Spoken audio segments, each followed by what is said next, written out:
আপনারা সবাই জানেন প্রসূন গুপ্ত মমতা ব্যানার্জির বহু পরিচিত এবং খুব কাছের সাংবাদিকদের মধ্যে অন্যতম। তিনি মমতার প্রশংসায় ভরিয়ে দেন, কিন্তু এই প্রথমবার দেখলাম তিনি মমতা ব্যানার্জিকে সমালোচনা করছেন। কেন করছেন বোঝার ব্যাপার আছে। সাম্প্রতিক অনেকগুলো ঘটনা নিয়ে বারবার চোখে আঙুল দিয়ে তিনি দেখিয়ে দিয়েছেন যে তৃণমূল কংগ্রেসের মধ্যে এমন কিছু কাজকর্ম হচ্ছে বা এমন কিছু লোকজন আছে যারা দুনৌকে পা দিয়ে চলছেন এবং তারা ক্ষতি করছেন টিএমসির। এরকম কিছু ঘটনার উল্লেখ করেছেন। সাম্প্রতিক কয়েকটা ঘটনা এরকম ঘটেছে, যারা রাত দখলের নামে অস্থিরতা তৈরি করেছিল তাদেরকে নিয়ে তৃণমূলের একটা গোষ্ঠী আবার নানা রকম অনুষ্ঠান করছে। আবার সাম্প্রতিক কিছু ঘটনা ঘটেছে যেগুলো একদম চোখে আঙুল দিয়ে দেখিয়েছে যে এটা করা ঠিক হয়নি। আচ্ছা, এইগুলোকে কি মমতা ব্যানার্জি সরাসরি সমর্থন করেন, বা তিনি কি এগুলো জানেন, বা তার অগোচরে হচ্ছে, তার নির্দেশ অমান্য করে হচ্ছে, না তিনিও চাইছেন এরকম কিছু ঘটুক? এরকম নানান প্রশ্ন নিয়ে সরাসরি প্রসূন গুপ্ত মুখ খুলেছেন এবার রীতিমতো মমতা ব্যানার্জির সমালোচনায়। দেখুন ভিডিওটি, ব্যাপক শেয়ার করুন, আর মতামত অবশ্যই কমেন্ট বক্সে দিন। স্বাগতম, নমস্কার, আসসালামু আলাইকুম। আজকে খুব একটা ক্ষুব্ধ মনে এই অনুষ্ঠানটা করছি সরাসরি আপনাদের কাছে, এবং খোলাখুলি বলছি যে কোনো প্রস্তুতিকরণ ছাড়াই গত 2-4 দিন ধরে এমন কিছু ব্যাপারে ক্ষুব্ধ হয়ে রয়েছি, এবং সেটা কিন্তু বিজেপির বিরুদ্ধে নয়, সেটা কংগ্রেসের বিরুদ্ধে নয়, সেটা সিপিএম এর বিরুদ্ধে নয়। আমার কিন্তু আজকের সমস্ত বক্তব্যটা হচ্ছে কি তৃণমূল সংগঠনের বিরুদ্ধে।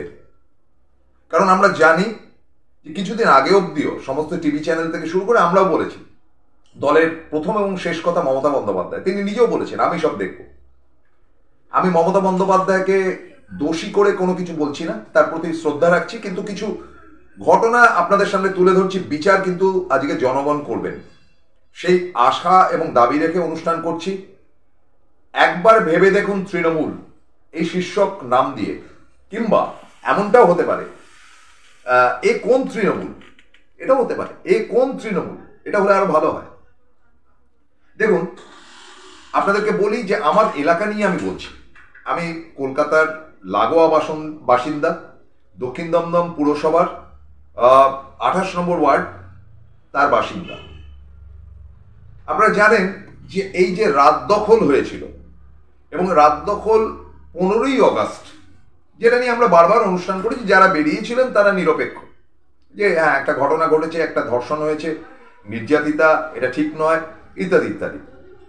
কিন্তু তারপরে তো সিবিআই কেস, অমুক তমুক বহু ঘটনা ঘটেছে, বারবার করে সেই একই কথা বলতে ভালোও লাগে না, কিন্তু শেষ পর্যন্ত সেটা সিবিআই এর হাতে গেল, এবং সিবিআই এর হাতে যাওয়ার পর ফের সেটা নিয়ে নাড়ানাড়ি হচ্ছে। বেশ, তো যা করার করো, এ দিয়ে কিছু লাভ নেই। কিন্তু আমার বক্তব্যটা হচ্ছে বিভিন্ন প্রান্তের একটা টুকরো ছবি আমি দমদম পার্কে নিয়ে আসছি। টুকরো ছবি, এই ছবি অনেক জায়গায় আছে।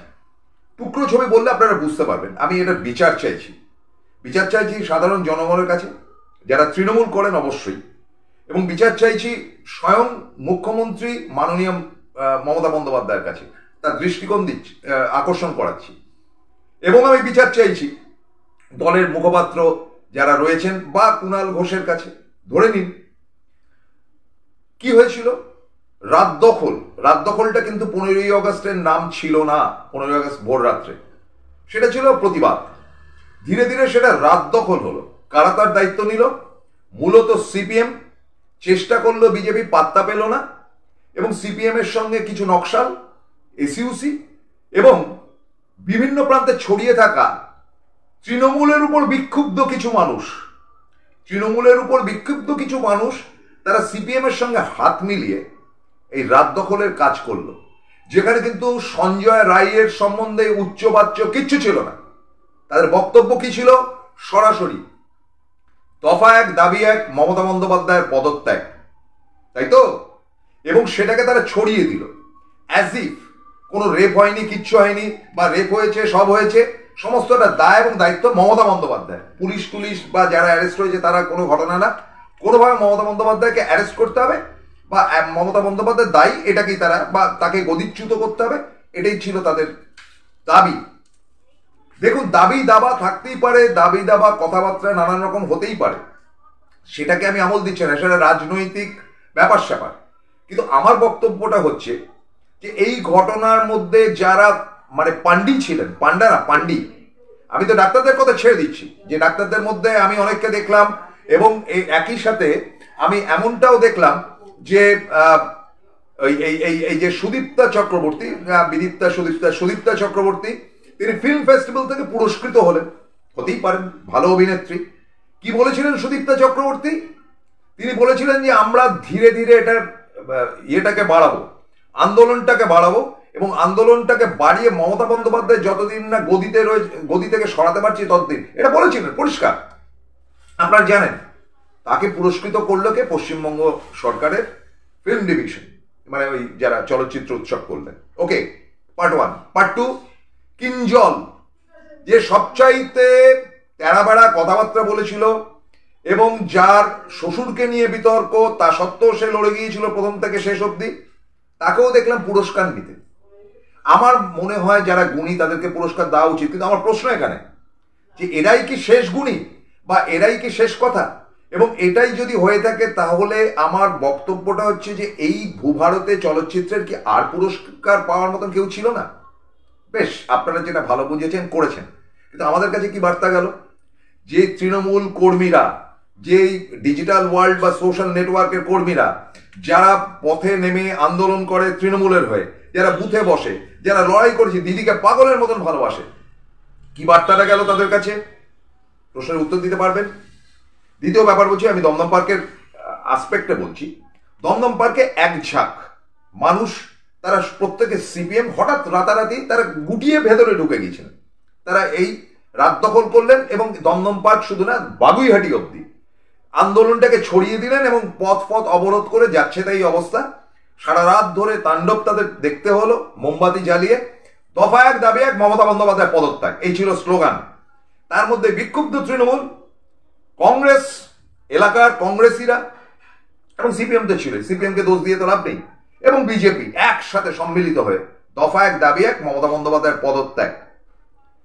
তো তারা এত দূর বাড়াবাড়ন্ত হয়েছে। আপনারা জানেন যে দমদম পার্ক এমন একটি জায়গা যেখানে 5-6টি পুজো হয়। সেই পুজো দেখতে সারা কলকাতা কেন, সারা বাংলার মানুষ নেমে আসে, এবং বাংলার মানুষ নেমে এসে রাতভর তরুণ সংঘ, তরুণ দল থেকে শুরু করে বিভিন্ন পুজো তারা দেখতে আসে।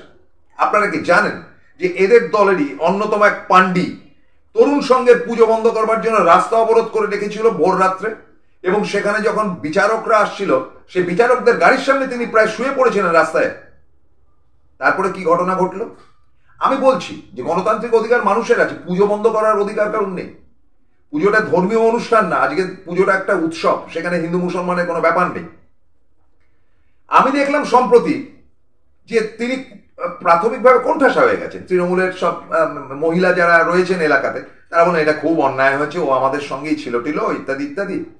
সম্প্রতি এটা বিরাট ফাংশন হয়ে গেল, এবং সেই ফাংশনের মধ্যে আমি কিন্তু পরিষ্কার দেখলাম যে সেখানে কিন্তু স্পন্সর করলো, টাকা পয়সা স্পন্সর হলো, শুনেছি যতদূর, তৃণমূল আশ্রিত ব্যবসায়ীদের কাছ থেকে। আমি কিন্তু সেখানে তৃণমূলের স্থানীয় কাউন্সিলরকেও বাদ দিচ্ছি না। কি করে তারা টাকা পেল এবং কি করে ফাংশন করলো, এই প্রশ্নটা আমার থাকতে পারে।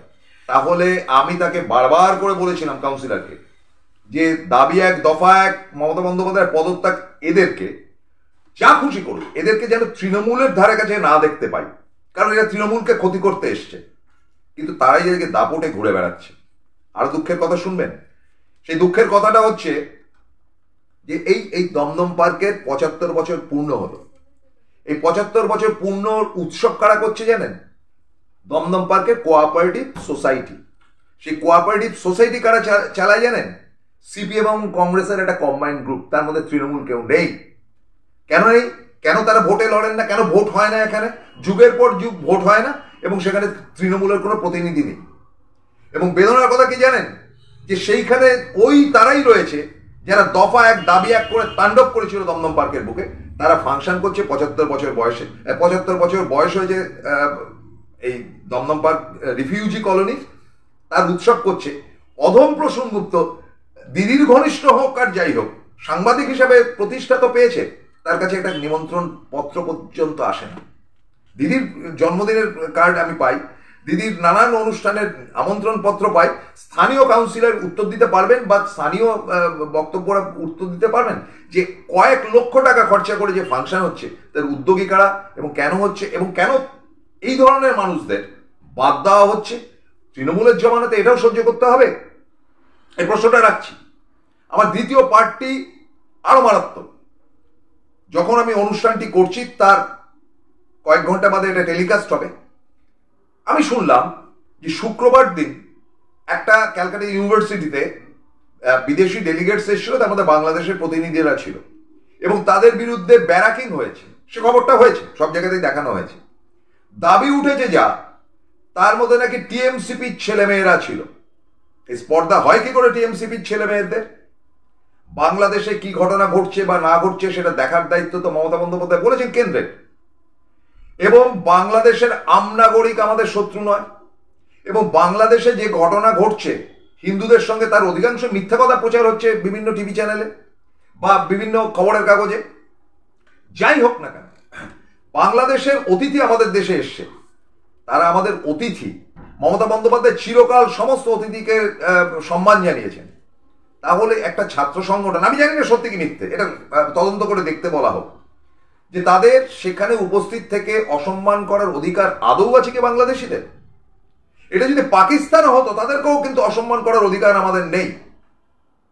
কাজে এই ঘটনাগুলো যে ঘটছে, মাননীয় মুখ্যমন্ত্রী, আপনার কাছে আমার বক্তব্য, আপনি দলের সর্বোচ্চ নেত্রীও বটে, আপনার পক্ষে কি পসিবল যে এই সুবিশাল পশ্চিমবঙ্গ যেখানে 294টি আসন এবং কয়েক হাজার পঞ্চায়েত ইত্যাদি আছে এবং ডজন ডজন এখানে আপনার মিউনিসিপ্যালিটি আছে, কোথায় কোন ঘুপচিতে কি হচ্ছে না হচ্ছে প্রতিটি খবর আপনার কাছে যাবে?